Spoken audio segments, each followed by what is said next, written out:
A CEO saw his old school friend working as a cleaner. Jason, a millionaire CEO, had everything the day he walked into that lobby. The title, the huge salary, the luxury office on the 34th floor. 20 years of grinding, sacrificing, and betting on himself had finally paid off, and San Francisco was about to know his name. But none of that prepared him for what he saw when the elevator doors opened. A woman, mop in hand, head down, moving quietly like someone who had learned to take up as little space as possible. He almost kept walking. Something made him stop. She looked up, and the entire world got very small, very fast, because he knew that face. He knew it the way you know the face of someone who saved your life once, casually like it was nothing, like you weren't the hungriest and loneliest kid in college. Oh my God, Janet. After 20 years, that's Janet, his very old school friend. Jason buttoned his jacket in the back of the car and told himself to breathe. This was it. 40 years old, and he had finally made it to the place he had spent half his life trying to reach. CEO, not a manager, not a director, not an assistant to someone who had everything he wanted. The actual top. Nexus Tech. One of the most powerful companies in the country, and they had chosen him. He had rehearsed how this morning would feel. Confident, triumphant, like everything made sense. What he hadn't rehearsed was the nerves.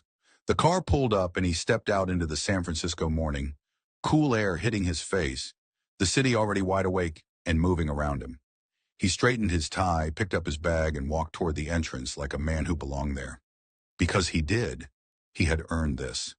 Every late night, every rejection, every year of doubting himself in small apartments, eating cheap food, and wondering if the dream was just a dream, it had all been moving toward this door. The lobby was everything corporate architecture promises and rarely delivers. High ceilings, clean lines, the kind of silence that money buys. A few employees recognized him and nodded. He smiled back, warm but measured. First impressions in a new building travel fast, and Jason knew that. He was almost at the elevator when he saw her. He didn't register her immediately. She was just a figure near the far end of the lobby, mop moving in slow, practiced arcs across the floor. Head down, earphones probably in. Doing what people in that position learn to do. Becoming invisible inside the work so the rest of the world leaves them alone. Jason pressed the elevator button and looked away, then looked back. There was something about the way she stood, something in the angle of her shoulders, the particular way she moved her arm. Something his brain recognized before he did, like a song you haven't heard in years suddenly playing in another room. He stood there, bag in hand, elevator forgotten, staring at a woman who hadn't looked up yet. And then she did. She turned to move the bucket, and her eyes landed on him. And for a single second, neither of them did anything. They just stood there, 20 feet apart, 20 years apart, the entire lobbying humming quietly around two people who had suddenly stopped being in it. Jason felt something crack open in his chest. Not painfully, just open. He knew that face. He would know it anywhere, at any age, in any room. The same eyes that used to find him across a crowded college cafeteria and somehow always knew when he hadn't eaten. The same quiet steadiness that made you feel, just by being near her, that things were going to be okay. He walked toward her. She blinked like she was correcting a mistake her eyes had made. He smiled first. "Janet?" She pressed her hand over her mouth. And just like that, 20 years folded in half. They didn't hug immediately. They just looked at each other for a moment, the way people do when they're making sure what they're seeing is real. Then Janet laughed, a sudden helpless laugh that she covered with both hands. And Jason was already moving toward her, and then they were hugging the way old friends hug when the years have been long and the distance was never really a choice. "What?" she started. "I know," he said. That was enough for a while. A junior employee hovered nearby, unsure whether to interrupt. Jason caught his eye and shook his head slightly, and the young man disappeared without a word. Good instinct, Jason thought. He'd remember that. He looked at Janet properly when they pulled apart. She looked older, the way people do when life has asked a lot of them. Not worse, just marked. There were things in her face that hadn't been there in college. A kind of weight behind the eyes that even her smile couldn't fully lift. He noticed it and filed it away quietly, not wanting to make her feel seen in the wrong way. "You're the new CEO," she said. It wasn't quite a question. "As of today," he said. She shook her head slowly. "Jason Williams, P-W-I-S-E-O." She said it like she was reading something written in a language that was familiar but still surprising. "I always thought you'd get there. You said that to me once. Do you remember?" She didn't, clearly. She tilted her head. "Second year," he said. "I told you I was thinking about dropping out. You told me I'd be running a company one day, and I'd look back and laugh." He paused. "I didn't fully believe you then. And now? Now I work here. So." She laughed again, and this time it reached her eyes properly, and for just a moment she looked exactly like the girl he remembered. He asked if she had a break coming. She hesitated, the hesitation of someone calculating whether they were allowed. And he said gently, "I'm the CEO, Janet. You have a break." She smiled and set the mop aside, and they sat in a quiet corner of the lobby cafe, 2 paper cups of coffee between them, and they talked. Easily the way it goes with people who were genuinely close once. The years didn't feel like a wall. They felt more like a hallway. Long, maybe, but the same building. He told her about his path, the years of grinding in mid-level roles, the company that laid him off right before he was due a promotion, the stretch where he freelanced and lived on too much coffee and too little sleep, the slow rebuild, the reputation he constructed one careful year at a time. She listened the way she always had, completely without interrupting, like what he was saying was the only thing happening. He noticed she asked a lot about him and very little about herself. "Your turn," he said eventually. Something shifted in her face, not dramatically, and just a small rearrangement of the features, the way people prepare themselves to say something they've gotten used to saying. "Oh, she started. "Life."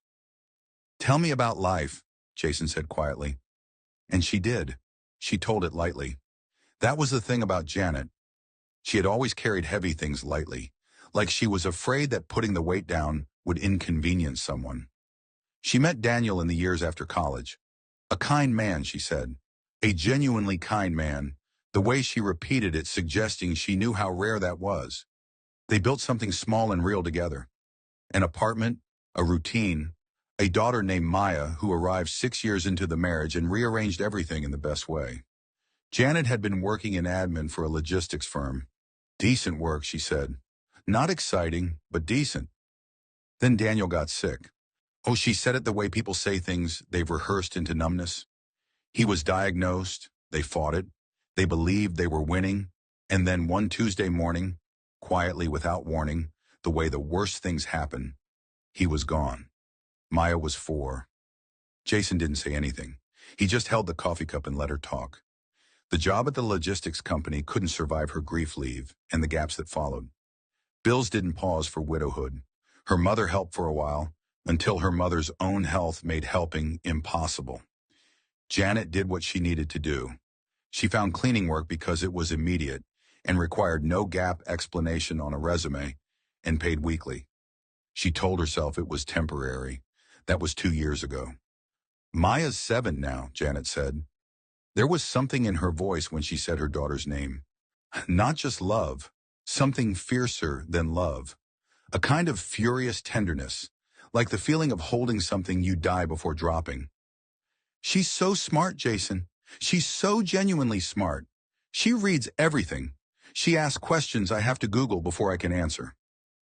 Jason smiled. I just need to keep her in that school, Janet said. It's a good school. She's flourishing. She paused. The fees went up this term, and after rent and the transport, she stopped herself, straightened slightly. Sorry, you asked about life. You didn't ask for a spreadsheet. Janet. I'm fine, she said immediately. Reflex. I know you are, Jason said, because arguing would embarrass her. You've always been fine.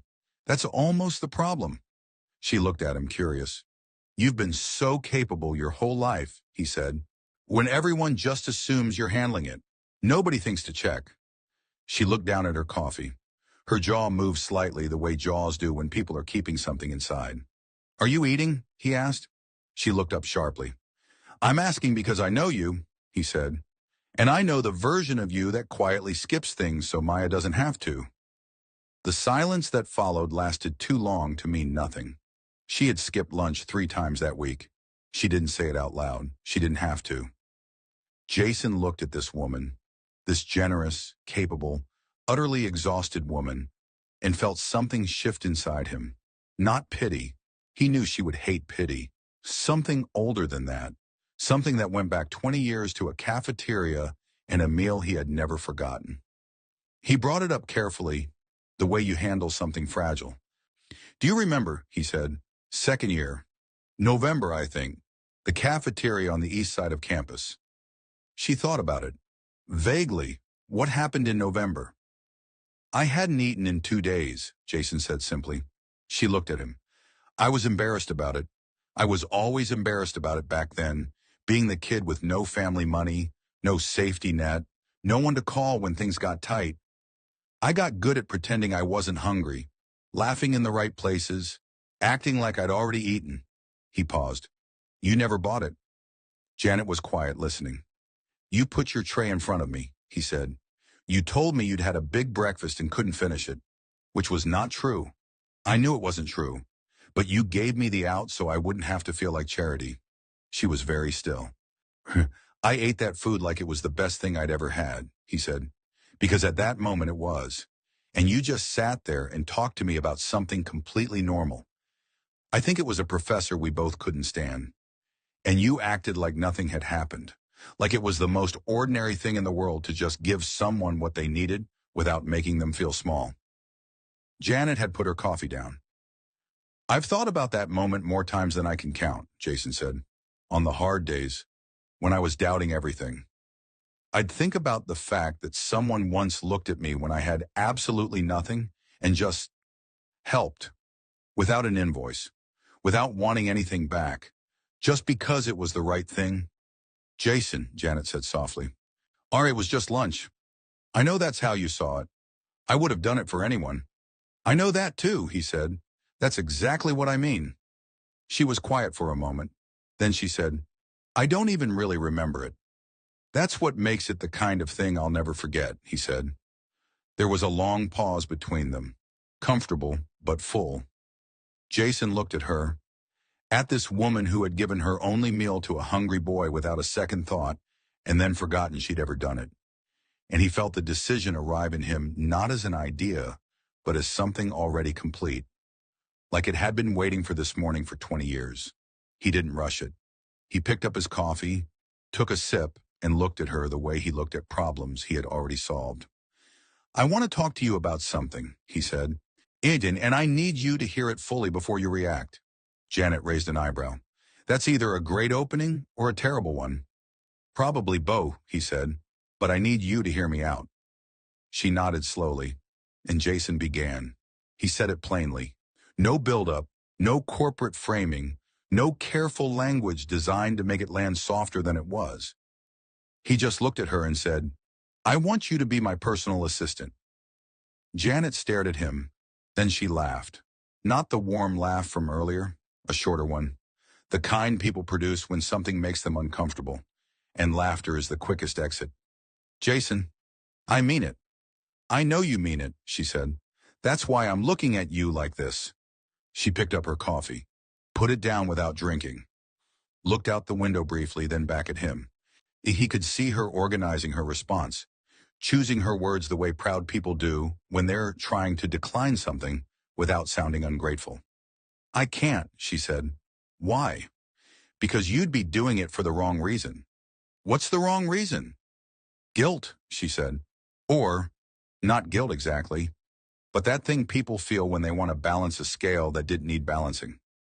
Jason, I gave you lunch 20 years ago. That's not a debt. That was just a Tuesday. I'm not offering you a job because of a Tuesday, he said.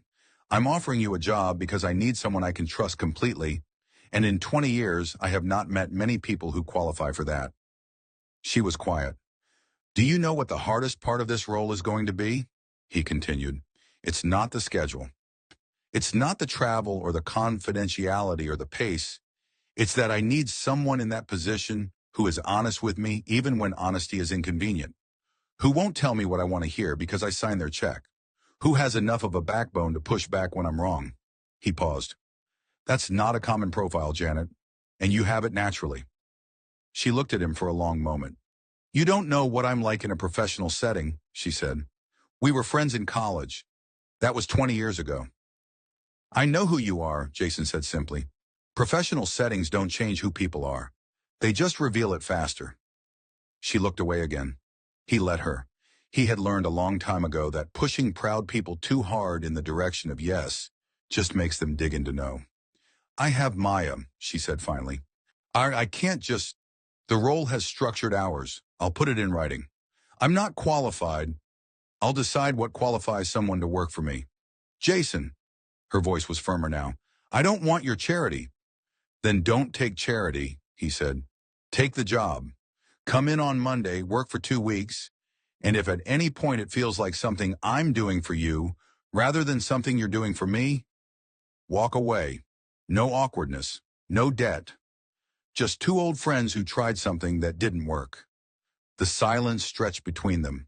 She looked at her hands, at the mop leaning against the wall nearby, at the lobby around her, the polished floors she had cleaned that morning, the elevator he had stepped out of, the buildings she moved through every day like a ghost. One condition, she said quietly. Name it. She looked up. I earn it. Every bit of it. No special treatment, no looking the other way when I make mistakes. You manage me like anyone else. Jason nodded. Done. I mean it. So do I.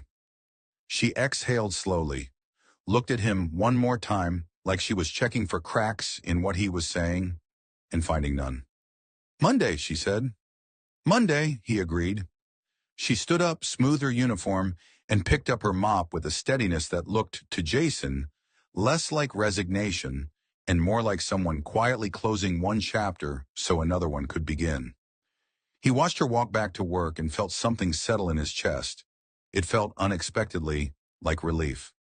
Monday arrived, and so did Janet. 7:58, 2 minutes before he'd asked her to be there, in a blazer that was slightly too large but pressed with the kind of care that communicates everything about a person. She had a notepad, a pen. That was it. No pretense, no performance, just readiness. Jason introduced her to the team simply. His personal assistant. No backstory, no explanation. People didn't need the story. They needed to see her work, and within the first week they did. She was, it turned out, extraordinarily good. Not in the way of someone performing competence to justify their position.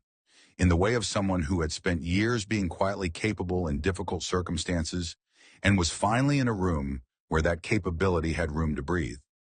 She learned the systems fast, asked precise questions, and had a memory for detail that made Jason's previous assistant, a perfectly fine professional, look casual by comparison.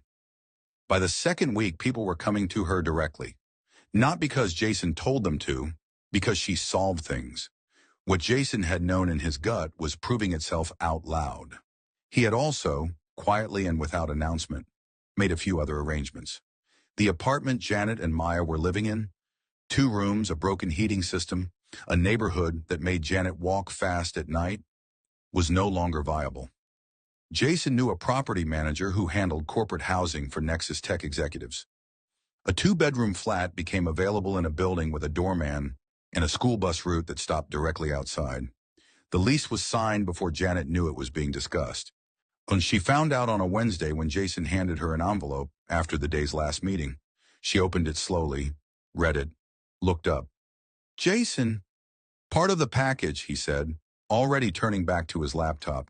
This isn't part of any package. It is now. She stood there holding the envelope, and he could see her fighting it. The pride, the gratitude, the exhaustion of being someone who had been strong for so long that accepting anything felt like surrender. He kept his eyes on his screen and let her fight it privately. Maya's going to lose her mind, she said finally. Her voice was different, softer. Tell her the building has a reading room. A pause. It does? Third floor. Good lighting. Quiet. He heard her breath catch just slightly.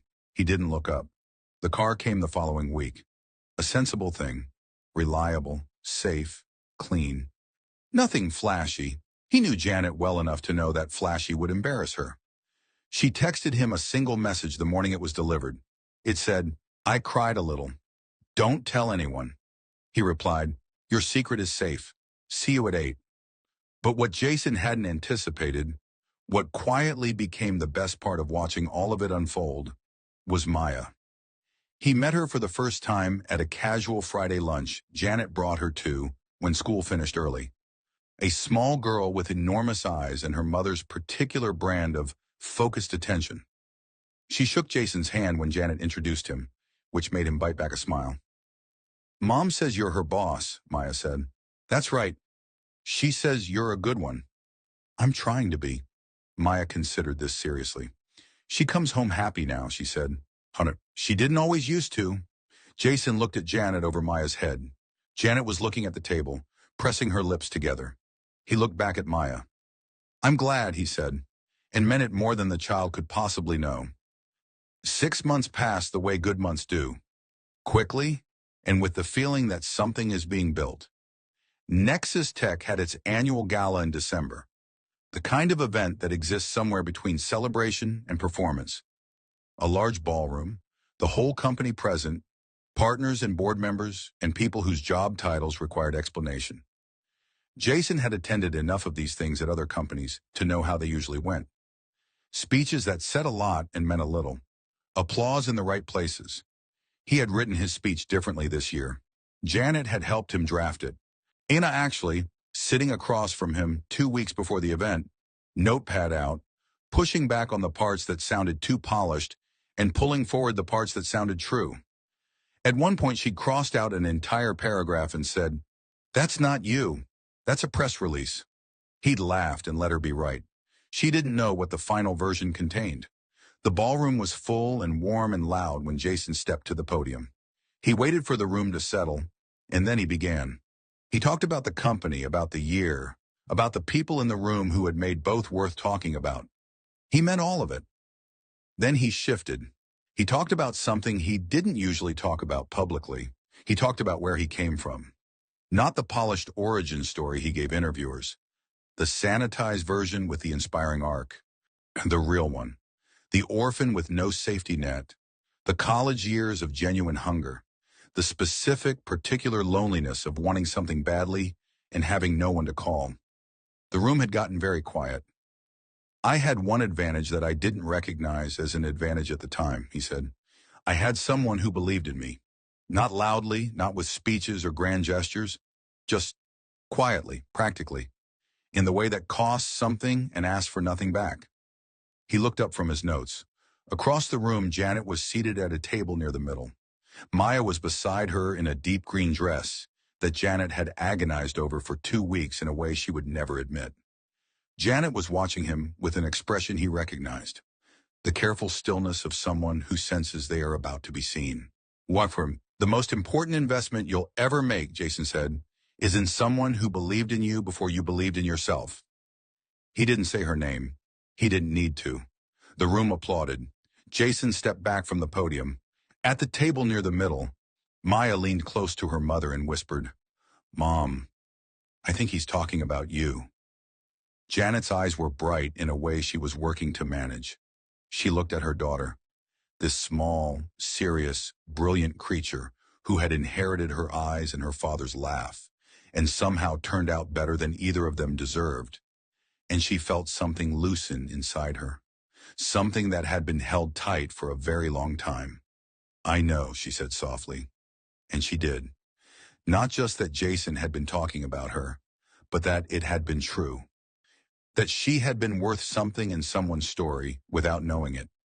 That the small kindnesses she had scattered behind her like they were nothing had landed somewhere and mattered and grown into something she could see with her own eyes. Maya squeezed her hand under the table.